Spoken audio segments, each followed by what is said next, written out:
여러분 안녕하십니까. 우수근의 한증일TV의 우수근입니다. 오늘은 이동하는 택시 안에서 여러분들을 만납니다.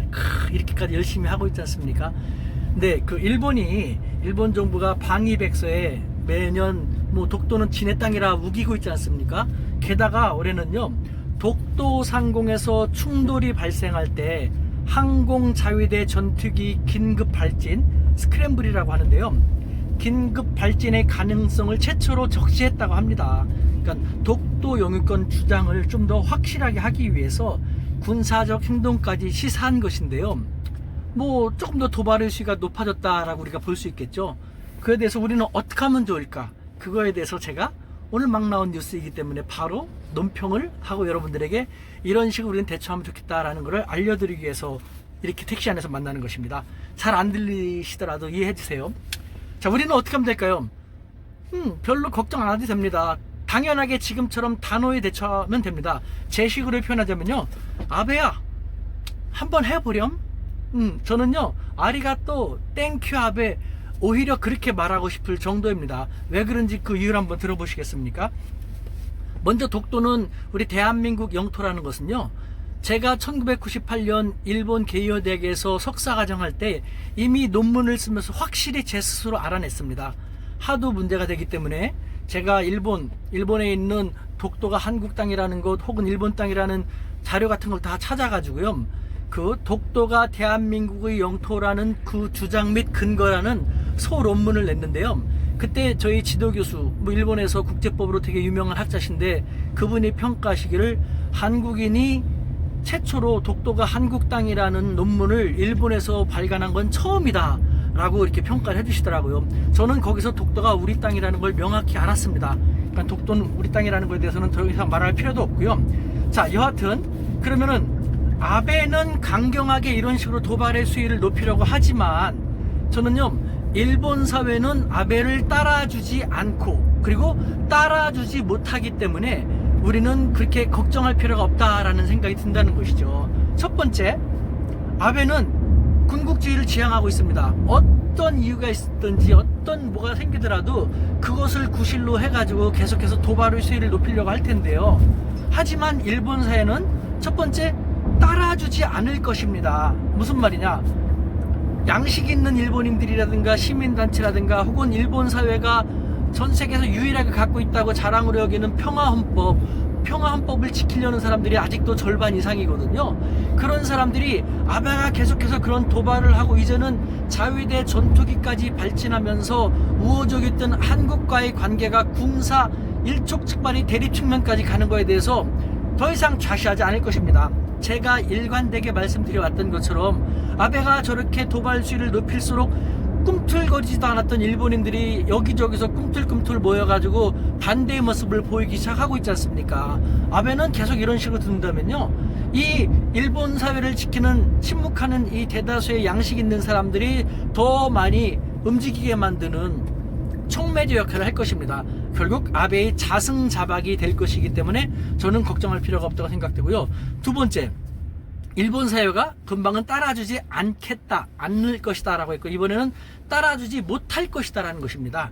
무슨 말이냐, 2차 대전 이후 패전한 다음에 일본 사회는요, 연합군 사령부 GHQ가 진주했죠.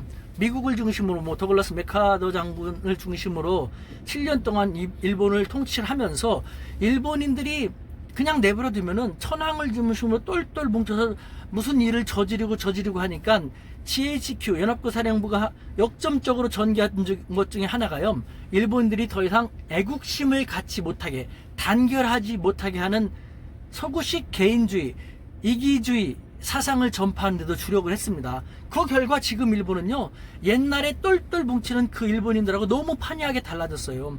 지금 일본인들 애국심, 국가의식 같은 거 거의 없습니다. 그것이 하도 없기 때문에 아베가 역설적으로 집권하면서 애국교육을 강조하고 군국주의 교육을 강조하고 있는 거지 않습니까? 일본인들, 심지어는 미국과 전쟁을 벌이면 너희 일본이라는 국적도 쓸 수가 없다, 그러면 얼마나 좋아, 우리가 미국 국적으로 바뀌니까 라고 아무렇지도 않게 얘기하는 사람들이거든요. 그러니까 일본인들 그냥 단결심이 이미 사라진, 국가를 위해서 우리가 옛날처럼 왜 목숨을 버텨야 돼 라고 생각하는 사람들, 뭐 국가를 위해서 목숨 바친다고 생각하는 사람들은 뭐 거의 찾아보기 쉽지 않아요. 텔레비전에 가끔 나오는 야스쿠니 신사에서 옛날 뭐 노인들 그 2차 대전 때 참전했던 우익 성향의 그런 사람들 외에는요, 뭐 지금 일본인들은 국가와 뭐 민족보다는 나와 우리 가족을 생각하는 사람들이거든요. 그렇기 때문에 그런 사람들은 따라주지 못할 것입니다. 뿐만 아니라 일본 사회에 회의와 복개라는 표현이 있거든요. 평화 바보, 우리말로 하면 평화 바보라는 것인데, 2차 대전 이후에 국가 안보를 미국에 맡기고 오로지 경제 성장만 해왔지 않습니까? 골치 아픈 일은 신경 쓰지 말고 우리 미국이 다 지켜주고 우리가 다 할 테니까 너희들은 경제 성장하면서 즐기기만 해 라는 식이었거든요. 쉽게 말하면. 그러니까 너무 평화롭게 살다 보니까요, 뭐 어떤 무슨 조그만 일이 생겨도 얘네들은 어쩔 줄 몰라 하고 힘들어하고 그러거든요. 그러니까 이 너무 평화롭게 살아오고 자기 자신을 지키려는 준비를 안 해왔던 일본, 그렇기 때문에 아베는 보통국가 군국주의를 주장하고 있지 않습니까? 자기 스스로를 방어할 수 있는 힘을 키워야 된다라는, 논리적으로는 맞죠. 다만 보통국가를 지향함에 있어서 절차적으로 지방 국가들한테 역사를 반성하고 사과할 건 사과하면서 정정당당하게 하면 되는데, 그렇지 않기 때문에 문제가 되고 있는 것이죠. 어쨌든 이 너무도 평화롭게 살아오면서 뭐 전쟁이라든가 아니면 무력 충돌이라든가 대립 같은 건 생각해오지 않았던 일본인들의 입장에 있어서 우호적이었던 한국과의 관계를 아베가 집권한 다음에 이제는 각국의 전투기끼리 일촉즉발의 상황까지 간다는 것은 일본인들은 정말 상상하기 쉽지 않은 것이거든요. 그 일본인들은 그런 상황을 너무도 두려워할 것이고, 안보 불안 때문에 아베가 저렇게 거에 대해서 다시 반아베 전선이 강하게 되는 그런 효과를 오히려 가져오게 될 것이거든요. 결국은 아베가 그렇게 하면 할수록 점점 도가 지나치면 지나칠수록이요, 일본 사회는 반아베 전선이 강화될 수밖에 없습니다. 지금 벌써 꿈틀꿈틀거리고 있지 않습니까? 지금 우리는 똘똘 뭉치면서, 우리 국민하고 일본 국민 다르지 않습니까? 우린 똘똘 뭉치면서 일본에 불매운동하고 일본에 안 가고 함으로써 일본이 많이 힘들어지고 있지 않습니까? 하지만 지난 8월달 뭐 관광공사의 통계를 보니까요, 우리는 일본에 안 가가지고 일본 경제가 타격을 입고 있는데, 일본인들은 1995년 8월 집계 이후 두 번째로 한국에 온 일본인들의 관광객 수가 최대 많이 증가한, 두 번째로 가장 많이 증가한 그런 달이라고 이렇게 기록을 갱신했다고 하더라고요. 일본인들은 정치는 정치, 우리는 우리 따로 놀고 있거든요. 우리 국민과 일본 국민이 이렇게 다르다라는 것, 그런 일본 국민, 난 몰라. 하지만 안보 불안, 내가 먹고 사는데 불안하고 한국하고 계속 사이가 나쁘게 만드는 아베는 싫어가 되기 때문에, 이와 같은 도발적인 수위를 높이면 높일수록 아베는 자승자박의 길을 감으로써 자멸의 길로 걸어가게 될 것이다라는 것이죠. 그렇기 때문에 우리는 별로 걱정할 필요 없이 그냥 아베 한번 해보면 해봐.